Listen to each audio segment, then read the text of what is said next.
আমাদের সাথে যুক্ত হচ্ছেন সহকর্মীরা। শুরুতেই যাচ্ছি মাসুদ সুমনের কাছে। সুমন, আপনি এখন ঠিক কোথায় অবস্থান করছেন, আর গাজায় ইসরায়েলি আগ্রাসন নিয়ে জামাত কি বলছে, বিস্তারিত জানাবেন।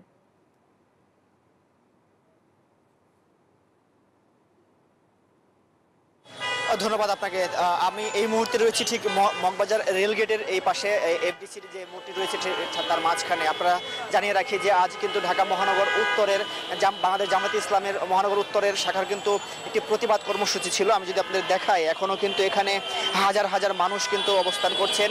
সেই প্রতিবাদ কর্মসূচি কিন্তু বিকেল 4টায় মহাখালী কলেরা হাসপাতালের সামনে থেকে শুরু করে এবং জামায়াতে ইসলামের মহানগর উত্তরের যে আমির, সেই আমিরের নেতৃত্বেই কিন্তু এই মিছিলটি শুরু হয় এবং জামাতের আমির মোহাম্মদ সেলিম উদ্দিন তিনি যেমনটি বক্তব্য রেখেছেন সেখানে, এবং বক্তব্য রেখে কিন্তু মিছিলটি শুরু করেন। এবং আমরা যদি বলি যে প্রায় 50,000-এর উপরে কিন্তু ধর্মপ্রাণ মুসল্লি সহ দেশের বিভিন্ন শ্রেণী পেশার মানুষ কিন্তু এই মিছিলে, প্রতিবাদী মিছিলে একত্রিত হয় এবং সেখানে কিন্তু স্লোগানে প্রতিবাদ জানান। বিভিন্ন প্ল্যাকার্ড, ব্যানার নিয়ে তারা হাজির হন এবং তারা কিন্তু প্রত্যেকেই কিন্তু বলছেন এই যে ফিলিস্তিনে গণহত্যাটি চলছে, নির্বিচারে যে ছোট শিশু, নারী এবং পুরুষদের, বয়স্কদের হত্যা করা হচ্ছে, এ পর্যন্ত প্রায় 50,000-এর উপরে মানুষকে হত্যা করা হয়েছে, সেটির প্রতিবাদে প্রত্যেকটি মুসলমানের প্রত্যেক নিজেদের জায়গা থেকে রুখে দাঁড়ানোর আহ্বান জানাচ্ছেন। পাশাপাশি এই ইসরায়েলি যে পণ্যগুলো রয়েছে সেটি বয়কটের কথা বলছেন।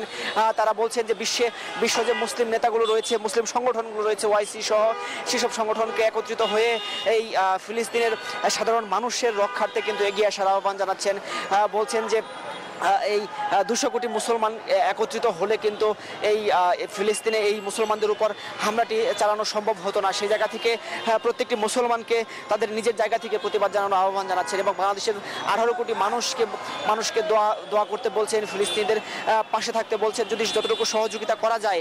এবং এই মুসলিম দেশগুলোর প্রধান যারা রয়েছেন তাদেরকে এই গণহত্যা বন্ধে কিন্তু পদক্ষেপ নেওয়ার আহ্বানও কিন্তু তারা জানাচ্ছেন। তারা বলছেন যে বাংলাদেশের যে প্রধান উপদেষ্টা রয়েছেন তাকেও এই ফিলিস্তিনের সাধারণ মানুষ হত্যার প্রতিবাদ জানানোর জন্য এবং এটি বন্ধে যা করণীয় সেটি তার জায়গা থেকে করার আহ্বান জানাচ্ছেন। এবং জামায়াতে ইসলামের নেতাকর্মীরা কিন্তু এখানে বক্তব্য দিয়েছেন, বলছেন যদি অবিলম্বে এই ফিলিস্তিনে এই সাধারণ মানুষ হত্যা বন্ধ না হয় তাহলে কিন্তু এই যে আজকে মিছিলটি হলো, প্রতিবাদী মিছিলটি কিন্তু অব্যাহত থাকবে এবং সারা বাংলাদেশের মানুষ কিন্তু এই রাজপথে নেমে আসবে। আপনারা জানেন যে একই সময় ঠিক 5টা থেকে কিন্তু বায়তুল মোকাররমের উত্তর গেটে জামায়াতে ইসলাম দক্ষিণের একটি প্রতিবাদ কর্মসূচি রয়েছে।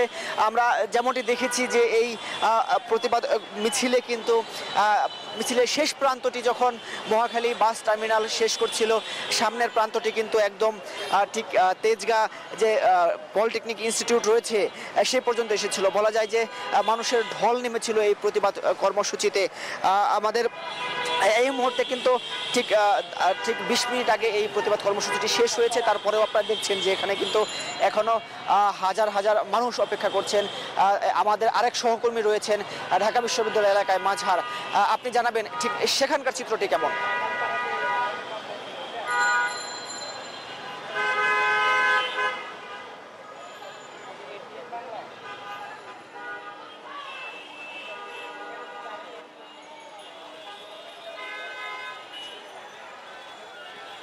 আপনাকে ধন্যবাদ। আপনি যেমনটা বলছিলেন যে ফিলিস্তিনে গাজার যে ইসরায়েলের যে বর্বরতা, সেই হামলার প্রতিবাদে বিকেল 4টায় জাতীয় নাগরিক পার্টি তাদের যে বিক্ষোভ কর্মসূচি সেটি কিন্তু শুরু করেছে ইতিমধ্যেই। এর আগে ঠিক এই এখন যে বিক্ষোভ মিছিলটি হচ্ছে সেই মিছিলটি শাহবাগ হয়ে তাদের যে কেন্দ্রীয় কার্যালয় বাংলা মোটর হয়ে দেন আবার শাহবাগে আসবে এবং এই যে বিক্ষোভ মিছিল, এই বিক্ষোভ মিছিলের ঠিক আধা ঘন্টা আগে থেকে তাদের বিক্ষোভ কর্মসূচি ছিল।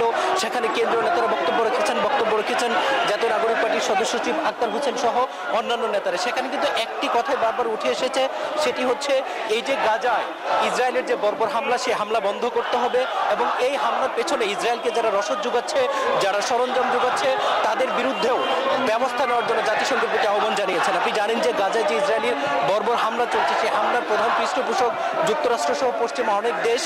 এই যে দেশগুলো তার সহযোগিতার মাধ্যমে ইসরায়েল গাজায় যে বর্বর হামলা চালাচ্ছে সেটিও বন্ধ তারা দাবি জানিয়েছেন এবং তারা বলছেন যে 1948 সাল থেকে বান্ডেল থাকলে প্রতি সেনমানিতে টাকা বাঁচবে। বিকাশ সেনমানি বান্ডেল কিনে জিতুন প্রতি লেনদেনে। গাজার প্রতি ইসরায়েলের যে আগ্রাসন আগ্রাসন কিন্তু এখনো বন্ধ হয়নি, বরং দিনের পর দিন সেই আগ্রাসন চলমান।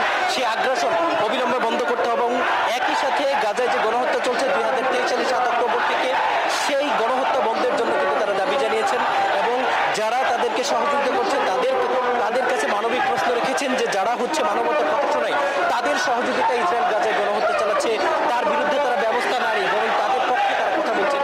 এবং একই সাথে মধ্যপ্রাচ্যের যেসব রাষ্ট্র ফিলিস্তিন ইস্যুতে নীরব ভূমিকা পালন করছে তাদেরও কিন্তু তীব্র সমালোচনা করা হয়েছে এবং সেখানেও তাদেরকে বলা হয়েছে যে এই কঠিন মুহূর্তে যারা ফিলিস্তিনিদের পাশে দাঁড়াচ্ছে না তারা তাদের ভবিষ্যতে আসলে ভবিষ্যৎ প্রজন্মের কাছে তারা কি জবাব দেবেন এমন প্রশ্ন করে রেখেছেন।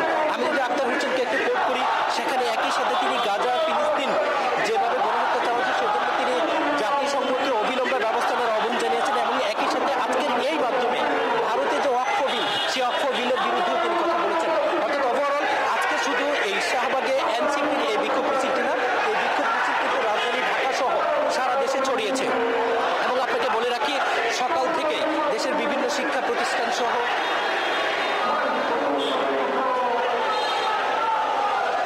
এই যে মিছিলটি যেটি শাহবাগ থেকে বাংলা মতো হয়ে আবারও শাহবাগে আসবে এবং যে বিক্ষোভ মিছিল চলছে সেটি হয়তো আরো কিছুক্ষণ চলবে। আমরা ঠিক এই গাজার যে ফিলিস্তিনিদের প্রতি যে বর্বরতা সেই সম্পর্কে আরো তথ্য জানতে আমাদের আরেক সহকর্মী ইমরান হোসেন আছেন ঢাকা বিশ্ববিদ্যালয়ে, সেখানে চলে যাচ্ছি সর্বশেষ তথ্য জানাতে। ইমরান।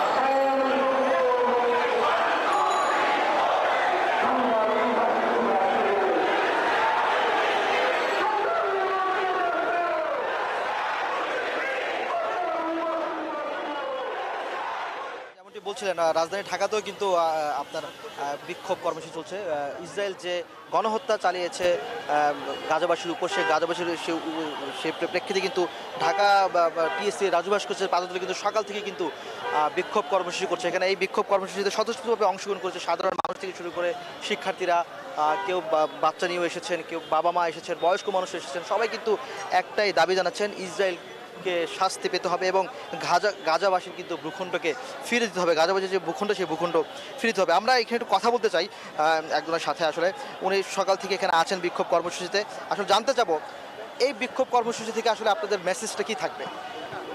আমরা জানি বর্তমানে যে গণহত্যা পরিচালিত হচ্ছে, দীর্ঘ সময় ধরে গাজায় যে গণহত্যা পরিচালিত হচ্ছে, এটি বর্তমানে শুধুমাত্র কোনো একটি ধর্মীয় ইস্যুতেই সীমাবদ্ধ নয়, বরঞ্চ এটি একটি মানবতা বিরোধী অপরাধ। প্রতিটি মানুষ ধর্ম বর্ণ নির্বিশেষে, মুসলমান, হিন্দু, বৌদ্ধ, খ্রিস্টান, সকলকেই এক্ষেত্রে প্রতিবাদ কর্মসূচিতে এগিয়ে আসা উচিত।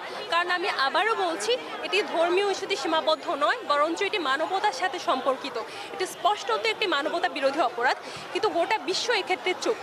তো আমরা আমাদের ব্যক্তিগত অবস্থান থেকে যার যতটুকু সামর্থ্যে খোলাচ্ছি, এই বাংলায় দাঁড়িয়ে, বাংলার রাজধানী ঢাকায় দাঁড়িয়ে এই ঘোষণাটা দিতে যাচ্ছি। আমরা আমাদের অবস্থান থেকে যতটুকু পারছি, অর্থনৈতিকভাবে হোক অথবা রাজনৈতিকভাবে হোক অথবা কথা দিয়ে হোক, কণ্ঠ দিয়ে হোক, আমরা সর্বোচ্চ প্রতিবাদটুকু জানিয়ে যাব আমাদের শেষ বিন্দু পর্যন্ত এবং গাজাবাসীকে বলতে চাই আমরা তোমাদের সাথে আছি।